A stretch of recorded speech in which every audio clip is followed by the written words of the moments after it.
Olá! Seja muito bem-vindo a mais um episódio aqui no canal O Caminho do Discipulado. Se essa é a sua primeira vez aqui, eu faço você muito bem-vindo e convido você a se inscrever no nosso canal, a nos seguir no Spotify e acompanhar os outros conteúdos que já temos disponíveis aqui no canal. Mais de 150 vídeos disponíveis com vários conteúdos. Temos uma série sobre o livro de Mórmon comentado, temos uma série sobre a vida e ministério dos profetas, temos uma série sobre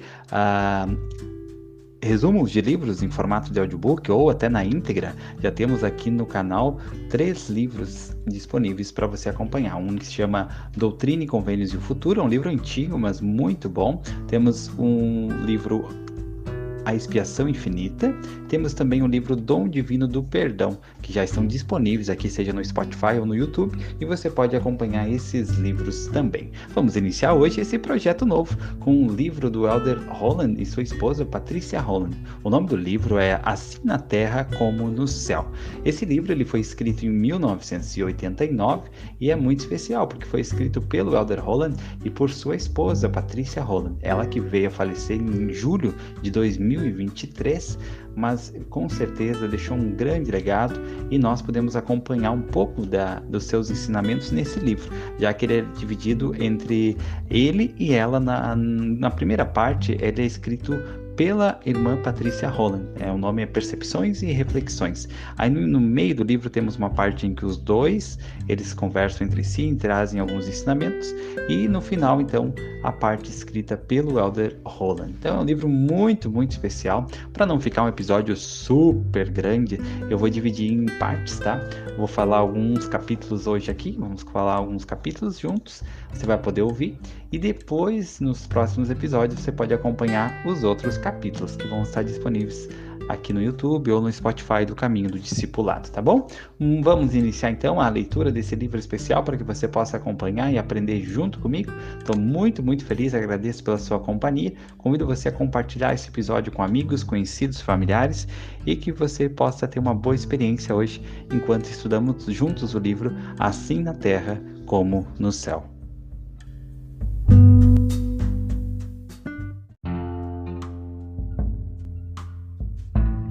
Prefácio. A vida aqui na mortalidade apresenta um número generoso de dificuldades para cada um de nós, e muitas vezes nos vemos ansiando por um pouco de paz e segurança do céu. O Salvador expressou não só o desejo de seu coração, mas também o de cada um de seus discípulos quando orou a seu Pai, dizendo: Venha o teu reino, seja feita a tua vontade, assim na terra como no céu. Até podemos estar em segurança no céu novamente com Deus e nossos entes queridos, certamente não há nada mais grandioso a que possamos aspirar do que ver sua vontade, influência e seus desígnios serem plenamente sentidos na terra. Uma sociedade de tal pureza e força talvez só seja possível durante o reino milenar de Cristo, como Rei dos Reis e Senhor dos Senhores. Mas isso não é desculpa para não tentarmos, sempre que possível, fazer com que venha o seu reino mais depressa.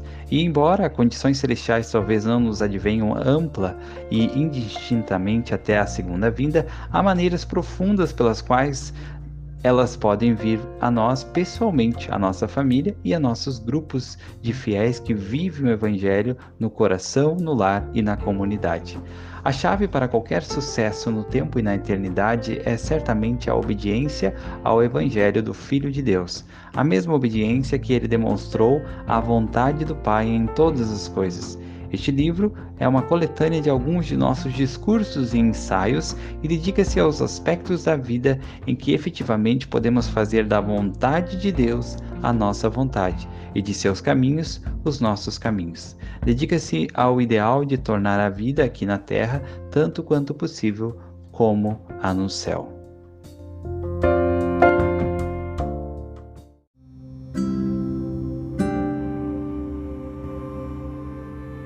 Capítulo 1. Cumprir a medida de nossa criação. Cada elemento da criação tem seu próprio propósito e função, seu papel e missão únicos. Se nossos desejos e obras estiverem de acordo com a que nossos pais celestiais planejaram para nós, vamos sentir-nos parte de seu plano. Reconheceremos a plena medida de nossa criação e nada poderá trazer-nos maior paz. Quando minha filha Mary era ainda uma menininha, ela recebeu a designação de fazer uma apresentação em um concurso patrocinado pela Associação de Pais e Mestres da escola. Aqui está a experiência conforme relatada por ela mesma aos 7 anos. Um dia, eu estava estudando piano, mas estava tocando tão mal que comecei a chorar. Então decidi treinar balé e mais uma vez acabei chorando.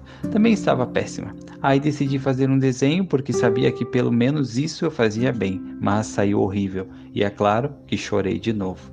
Aí topei com meu irmãozinho de 3 anos e perguntei: Duff, o que posso ser? O que posso ser? Não posso ser pianista, artista, nem bailarina. O que posso ser? Ele veio perto de mim e sussurrou: Pode ser minha irmã.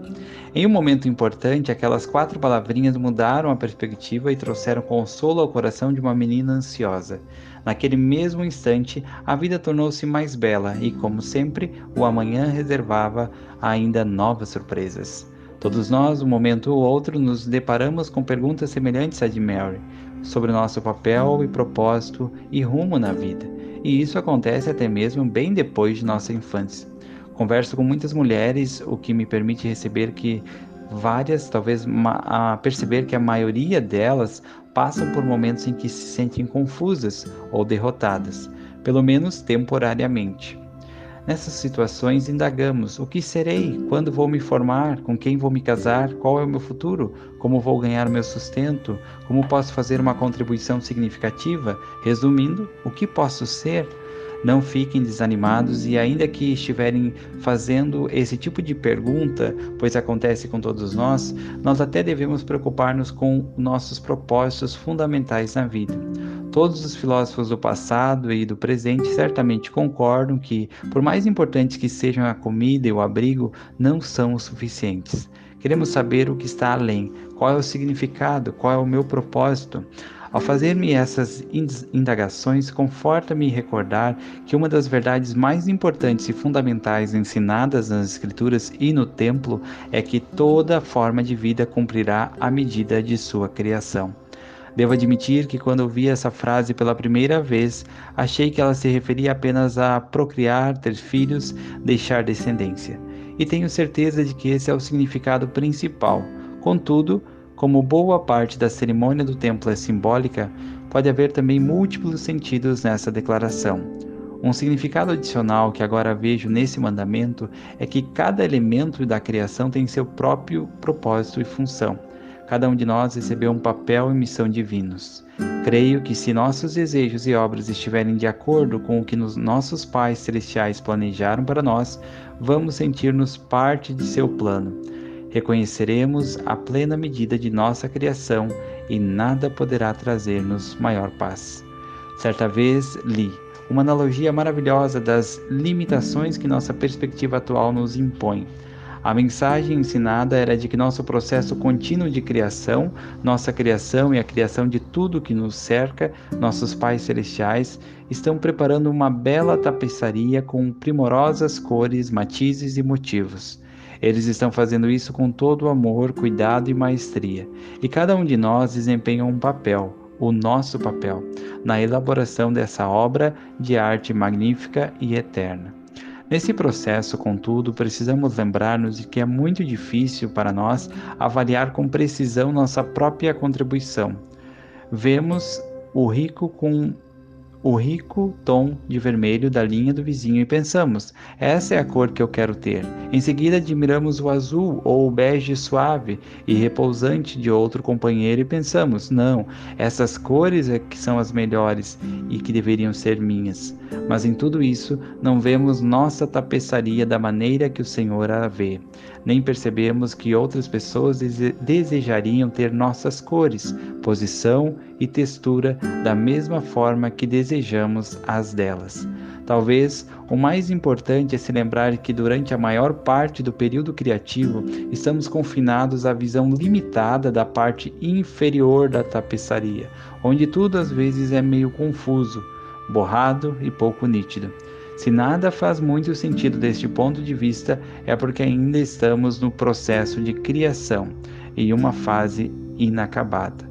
Mas nossos pais celestiais têm a visão geral, do alto, e um dia vamos saber O que eles sabem, que todas as partes do todo artístico são iguais em importância, equilíbrio e beleza.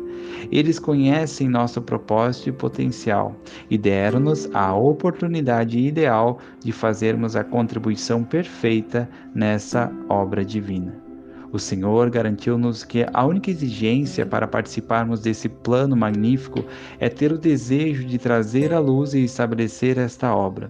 Sim, aquele que lançar sua foice e ceifar será chamado por Deus. Portanto, se me pedirdes, receberás, e se bateres, ser-te-á aberto. Às vezes, em nosso plantar, colher, peneirar, parece que Deus diz não, agora não, ou acho que não, quando queremos ouvir, quando o que desejamos que nossa tapeçaria receba é um sim, certamente agora mesmo, ou claro, vou dar-lhe. No decorrer dos anos tenho vivido decepções e esperas, mas tenho percebido que quando continuo a buscar com fé inabalável e persisto com paciência, esperando no Senhor e seu próprio calendário, os nãos do Senhor revelam-se meros prelúdios para sims, ainda mais grandiosos. Tenho aprendido que as próprias demoras e recusas com que mais nos preocupamos, ou as diferenças entre nós que mais abalam nossa autoestima, são diferenças e atrasos que se revertem em maior bem para nossa felicidade e realização. Sempre tentei imaginar as lutas que devem ter se travado na mente de Moisés quando o Senhor pediu que deixasse seus privilégios e posição reais para servi-lo na mais abjeta escassez e pobreza.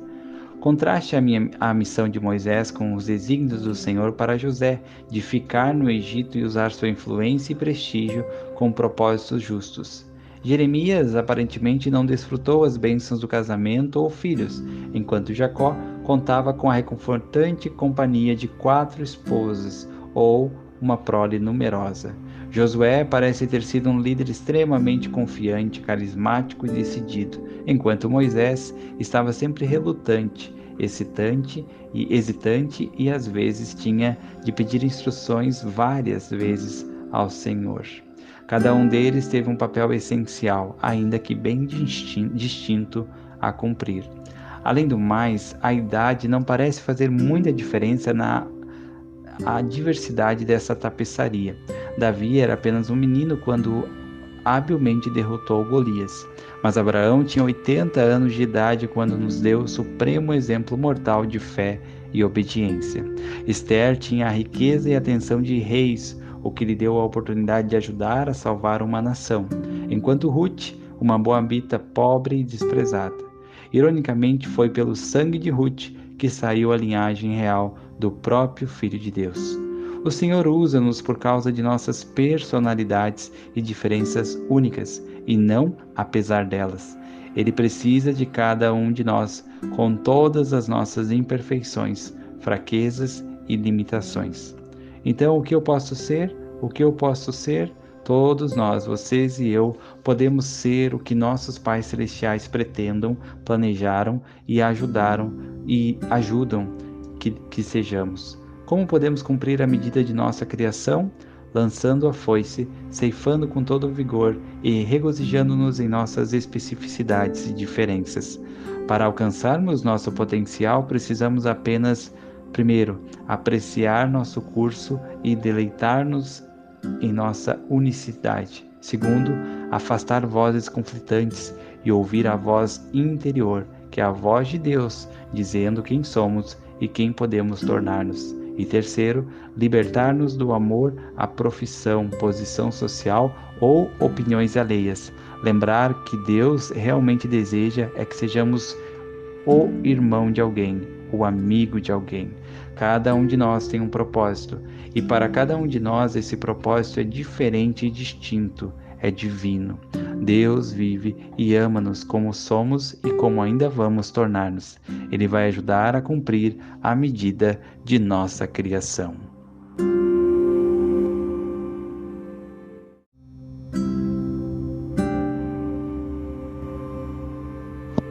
Capítulo 2 Um sussurro do céu.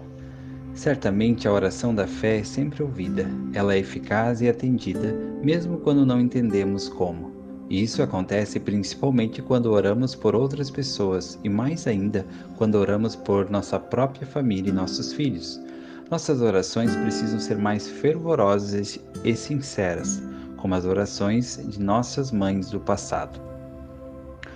Gostaria de combinar e ficcionar nas próximas linhas duas experiências que me contaram recentemente. Atordoada pelo som estridente do despertador, Jenny saiu do seu estado inconsciente a contragosto e levantou-se da cama. Vestiu-se apressadamente, sem se preocupar com a aparência desleixada de sua camiseta enorme e seus jeans surrados. Colocou seu tênis gasto, desceu as escadas e saiu de casa em silêncio. Andando a passos largos, foi seguindo o contorno das árvores e casas do bairro, a maioria delas ainda com as luzes apagadas. Eu sou louca, disse para si mesma. Todo mundo está dormindo. Por que eu estou aqui? Por que eu estou fazendo isso? Logo em seguida, ela lembrou-se da razão que a levava a passar por aquilo. Sou mais do que louca, ela pensou. Sou egoísta. Não deveria estar gastando tanto tempo comigo mesma enquanto tenho tanto a fazer. Ela continuou a andar e seus pensamentos a fluir. Ainda não perdi nem 1 quilo. E aquelas meias, não aguento mais ouvir falar de meias. É por isso que estou aqui, porque as crianças precisam usar meias, mas acho que estou dormindo melhor à noite. A verdade, acho que correr ao menos me ajuda a dormir melhor. Talvez porque ninguém use meias para dormir. E a Associação de Pais e Mestres, para que essa APM? Acho que temos outra reunião para assistir. Preciso ir. Alguém tem de ir, não é? Que bom que as crianças não precisam participar. Se tivessem de ir, seriam necessários mais 5 pares de meias. Não posso ir à reunião da APM hoje à noite e ajudar os meninos com a lição de casa ao mesmo tempo. Que ironia! Já estou até vendo a manchete. A Associação de Pais e Mestres ajuda famílias reprovadas. Jenny Johnson, membro ativo da Associação de Pais e Mestres, encabeça a lista. Já gastamos dinheiro demais neste mês, estamos gastando uma fortuna todo mês. E a Caroline disse que um dia desses roubaram as compras dela, que custaram $10, do porta-luvas de seu carro. Espero que o novo governo melhore a economia, mas pensando bem, até que não seria uma má ideia de viver usando nosso armazenamento doméstico de 1 ano. Acho que ia durar 1 mês e a perda de peso seria garantida. Será que Sherry come produtos derivados do trigo? Não. Esqueci que não temos uma reserva de meias na despensa. Talvez eu devesse pedir para ser desobrigada da Sociedade de Socorro, mas não posso. Gosto da sociedade e preciso do socorro. Espero que não me peçam para ser líder de economia doméstica. Eu nunca conseguiria inventar coisas do tipo daquela dança samoana que a irmã Diana trouxe aquela vez, enquanto esperávamos o prato típico polinésio ficar pronto.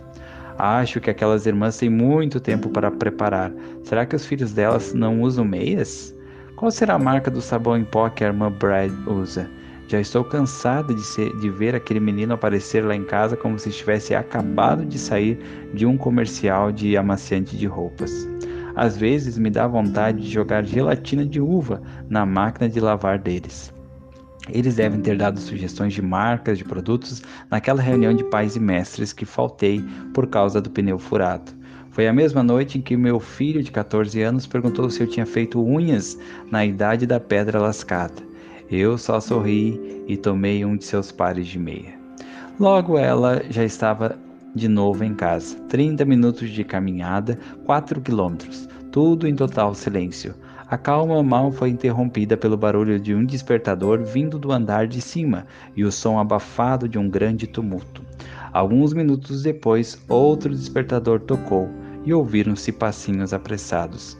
Mãe, a senhora não lavou a roupa ontem? Não tenho mais cuecas limpas, disse Dave. Cuecas? Ela achava que a pressão maior era por meias. No mesmo instante, Jamie gritou.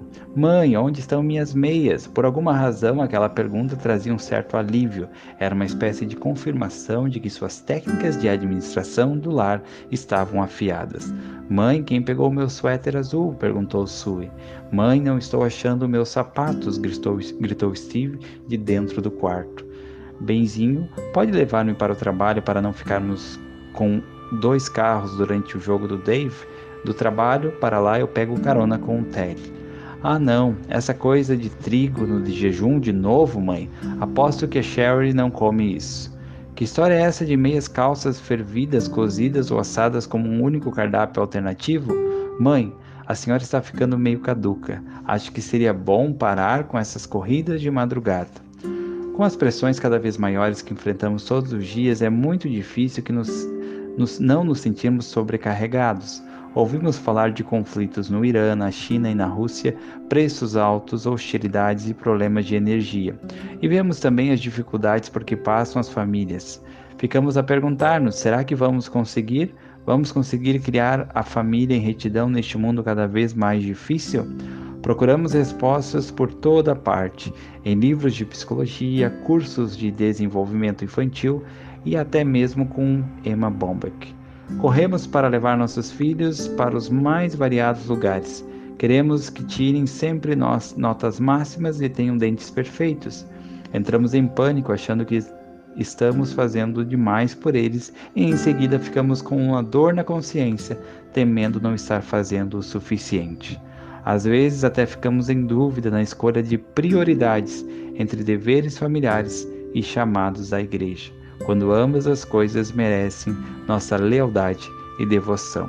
Ficamos ainda mais ansiosos quando vemos nossos bebês virarem adolescentes. Às vezes é difícil vê-los tornarem-se rapazes e moças independentes, modificando os relacionamentos que nos deixavam tão seguros quando estavam no berço. E muitos de nossos vizinhos passam por essas lutas sozinhos, em lares em que há apenas um ou dois pais presentes. E o problema não se resume apenas a essa lista de desafios, mas inclui o fato de termos de enfrentá-los juntos, com o cabelo embranquecendo e o ventre crescendo, e a energia diminuindo. De vez em quando, nós pais também temos vontade de fugir de casa, mas não conseguimos achar as chaves do carro. Deixando o humor de lado, temos consciência da seriedade de nossa tarefa. Afinal, somos a geração criada com base na demonstração: nenhum sucesso na vida compensa o fracasso no lar. O peso dessa declaração parece às vezes maior do que podemos suportar, mas já percebi que tudo de grande importância é trabalhoso e difícil.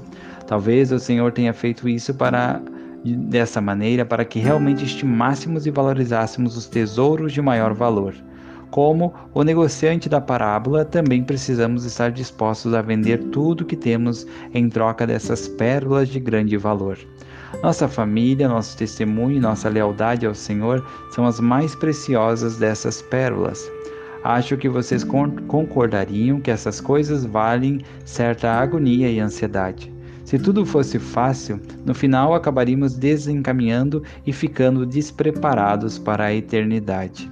Creio também que junto com a tarefa recebemos o talento. Como Nefe, sei que o Senhor não vai pedir que façamos algo tão grandioso sem antes nos preparar um caminho pelo qual possamos cumprir sua ordem. Os filhos também são dele e nunca devemos esquecer-nos disso, na alegria ou na tristeza. Contamos com o auxílio paterno a mais do outro lado do véu. Podemos dizer com anjos: haveria alguma coisa difícil ao Senhor? No decorrer dos anos, sempre recebo muito consolo ao ler essa passagem. No decorrer dos anos, isso tem me acompanhado. É uma escritura voltada para a família e constitui a base de tudo que chamamos de semente de Abraão, Isaque e Jacó.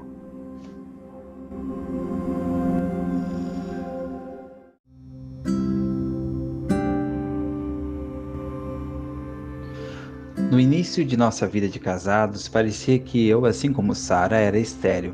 Meu médico disse que havia uma chance razoável de que não teríamos filhos. Mas em meu coração eu sabia que não seria assim e lembrei-me de Sara. Haveria coisa alguma difícil ao Senhor? Não. E o nome deles é Matthew, Mary e Alice e David. Seria difícil demais concebê-los, trazê-los ao mundo, cuidar deles, consolá-los, ensiná-los, vesti-los e esperar acordados por sua chegada pacientes com eles, chorar por eles e amá-los? Não se lembramos que além de nossos, eles também são filhos de Deus. Não ao nos lembrarmos do instinto materno que é, creio eu, a mais forte afeição natural do mundo. O presidente McKay disse certa vez que as coisas mais próximas do amor de Cristo pela humanidade é o amor de uma mãe por seu filho. Tudo que venho sentindo desde o dia 7 de junho de 1966 mostra-me que ele tinha razão. Quando vierem problemas e eles virão, quando chegarem os desafios e eles chegarão, quando o mal abundar e temermos pela vida de nossos filhos, poderemos recordar os convênios e a promessa dados a Abraão e pensar principalmente em Sara. E juntamente com os anjos poderemos repetir a pergunta: haveria coisa alguma difícil ao Senhor? Se acharem que as circunstâncias em que vivem não são ideais, não desanimem. Estou começando a achar que as circunstâncias nunca são ideais. Vou usar minha própria vida como um exemplo. Devido a várias designações profissionais e educacionais que recebemos, mudamos cerca de 15 vezes no decorrer de nosso casamento. Quando começaram a vir os filhos, essas mudanças começaram a trazer-me cada vez mais inquietações. Ficava apreensiva, pensando na forma em que as crianças se adaptariam e fariam novas amizades. Em meio à nossa vida agitada, a segurança emocional delas era um motivo de grande preocupação para mim.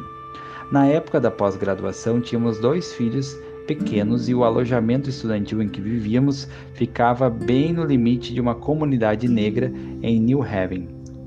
Quase todos os outros estudantes que residiam naquela área matriculavam seus filhos em escolas particulares ou transpunham os limites do distrito. Como nós não tínhamos dinheiro para pagar um colégio particular e achando desonesto ultrapassar os limites estabelecidos, Matthew era literalmente o único menino branco da turma do jardim de infância e um dos 2 únicos alunos brancos da escola inteira.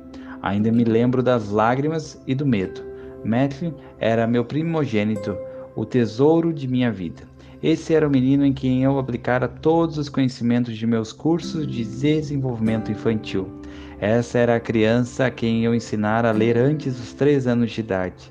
Essa era a criança que certamente seria uma das figuras legendárias da civilização ocidental. Como poderiam sua iniciação aos estudos e seus primeiros passos longe do calor e da proteção do ninho serem tão assustadores, de tão difícil adaptação? Mas lembrei-me daquele momento e lembro-me agora do que disse George Bernard Shaw. As pessoas estão sempre culpando suas circunstâncias pelo que são. Não acredito em circunstâncias. As pessoas que têm sucesso neste mundo são as que se levantam e perseguem as circunstâncias que desejam, e caso não as encontrem, as criam. Apegando-me à esperança de que talvez essa fosse uma daquelas oportunidades de crescimento e lutando para controlar meus temores, envolvi-me na Associação de Pais e Mestres da escola. Também me dispus a oferecer treinamento musical voluntário na escola 1 vez por semana. Bem, parece que já faz tanto tempo. Muitas coisas aconteceram naquela época e a partir de então, mas basta dizer que toda a nossa família pôde desfrutar um mundo racial e cultural mais amplo. E nem é preciso dizer que Matt, de todos os nossos filhos, tornou-se o mais sensível às culturas e raças diferentes.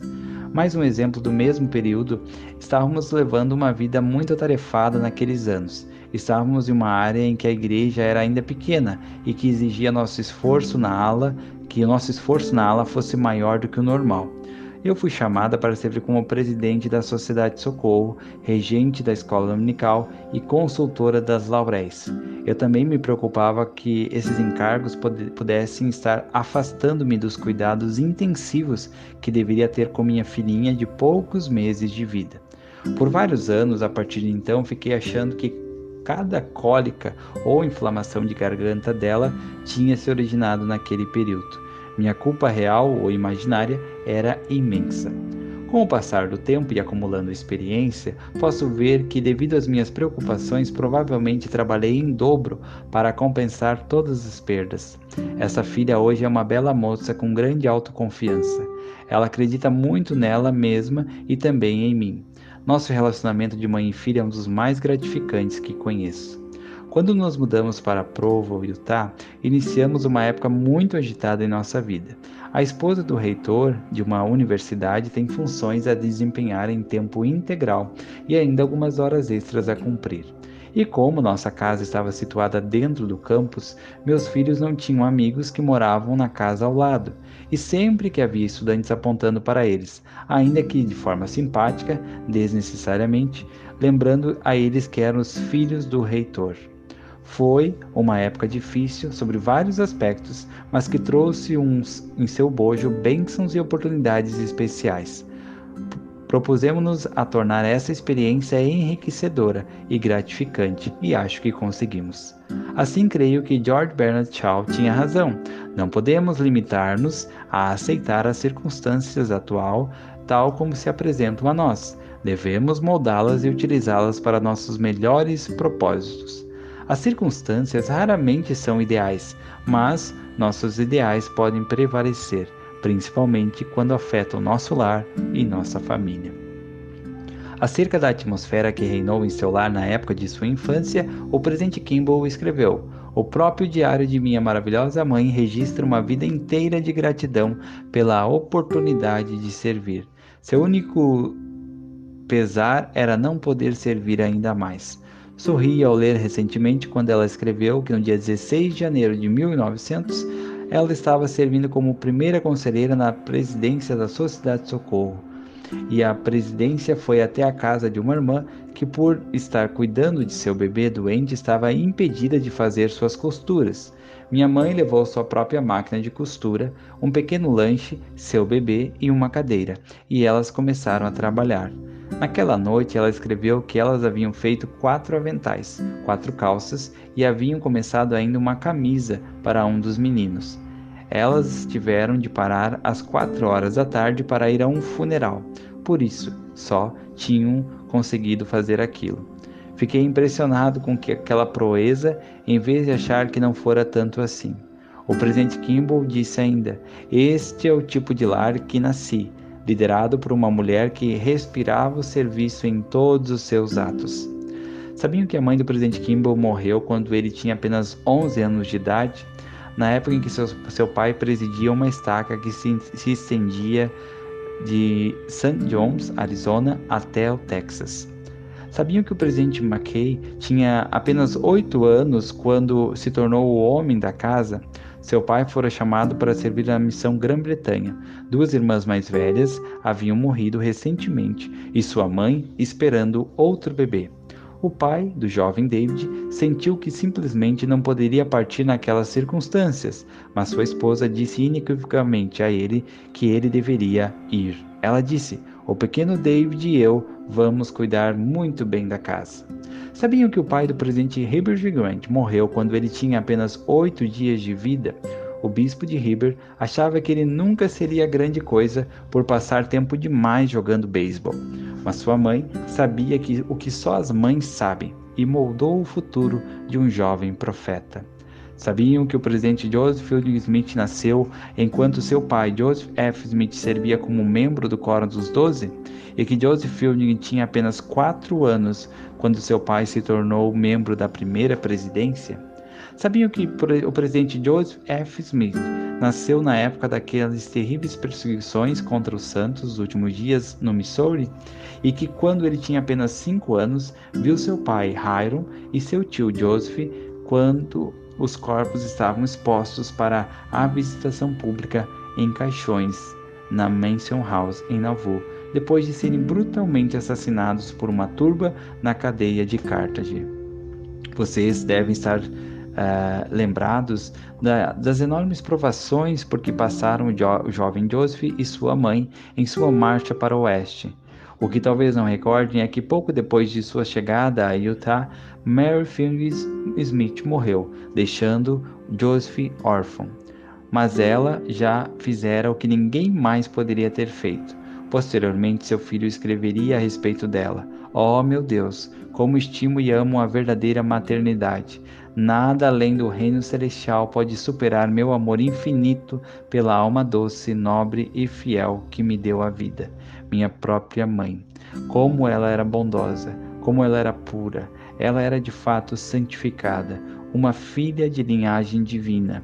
A ela devo minha própria existência, assim como o meu sucesso na vida. Sabiam que Brigham Young passou seus primeiros anos de vida ajudando seu pai a abrir clareiras em áreas de florestas e a cultivar a terra? Ele trabalhava com madeira e juntas de bois no verão e no inverno, mal vestido e com tão pouca comida que às vezes lhe doía o estômago. Quando tinha 14 anos, sua mãe morreu, deixando as numerosas responsabilidades domésticas para o pai e os filhos. Quando nos sentimos tentados a reclamar, quando pedimos mais recursos, mais tempo, mais psicologia, mais energia, ou mesmo quando desejamos não ter de fazer as coisas sozinhos, façamos uma pausa e perguntemos mais uma vez: haveria alguma coisa difícil ao Senhor? Se uma filha perder alguns minutos da aula de balé, talvez o sol ainda vá nascer amanhã.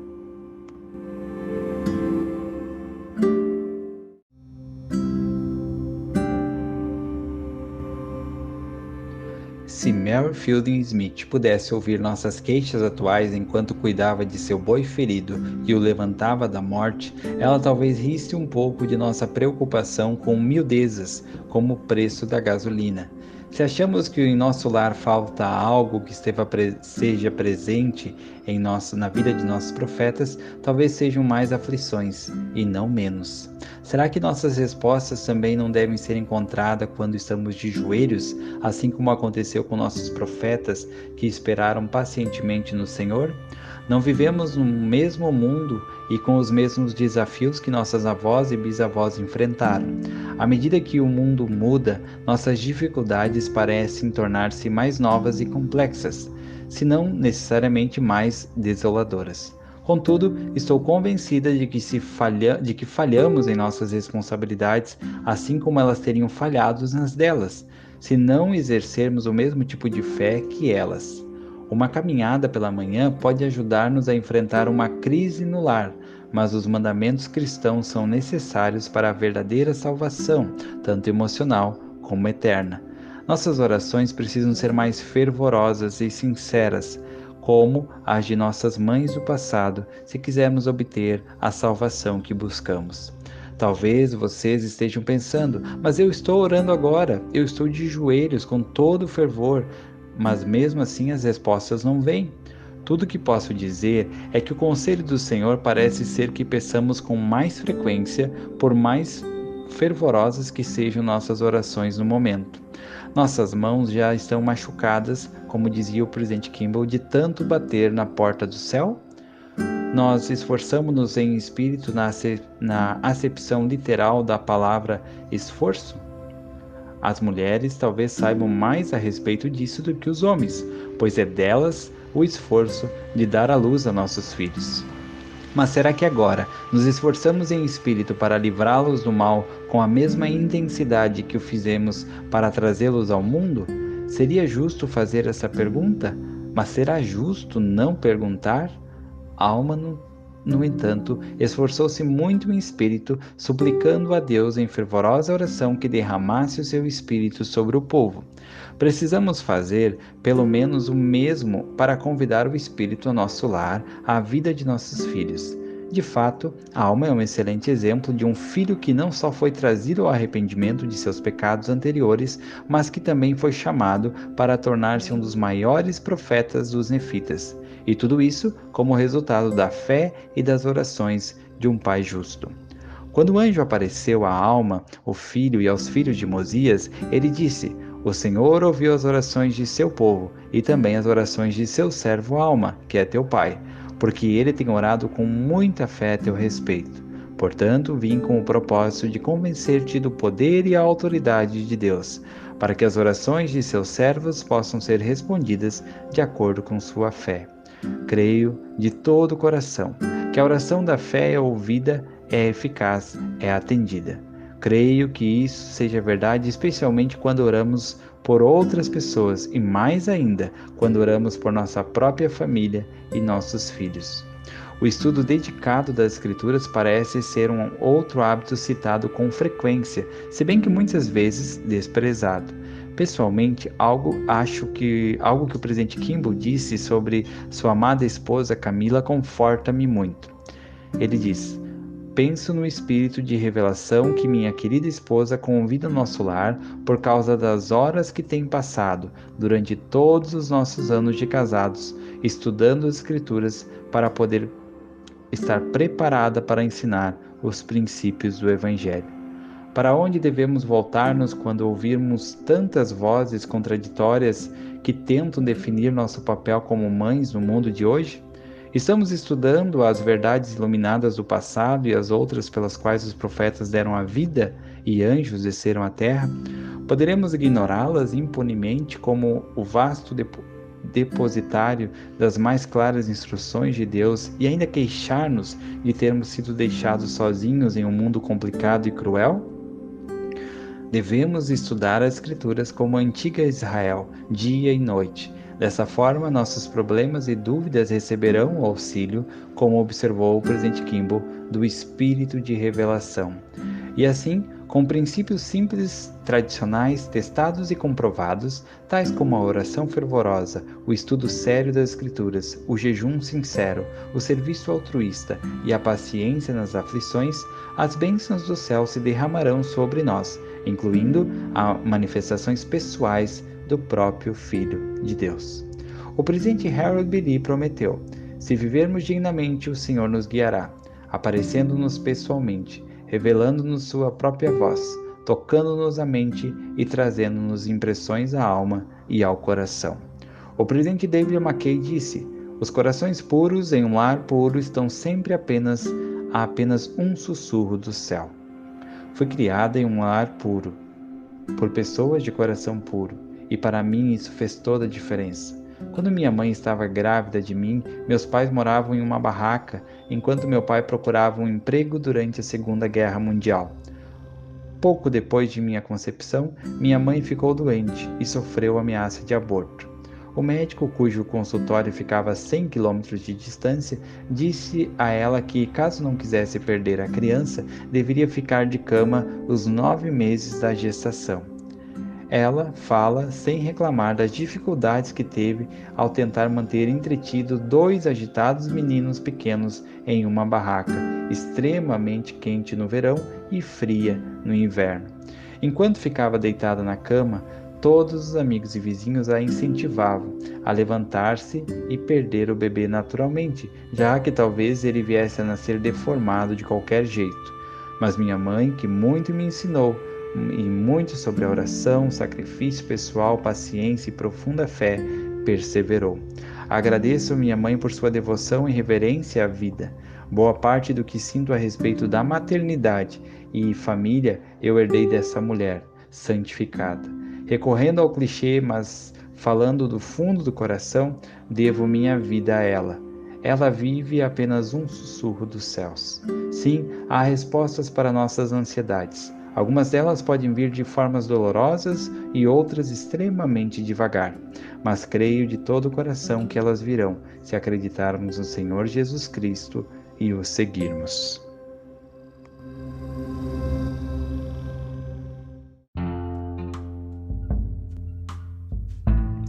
Prefácio.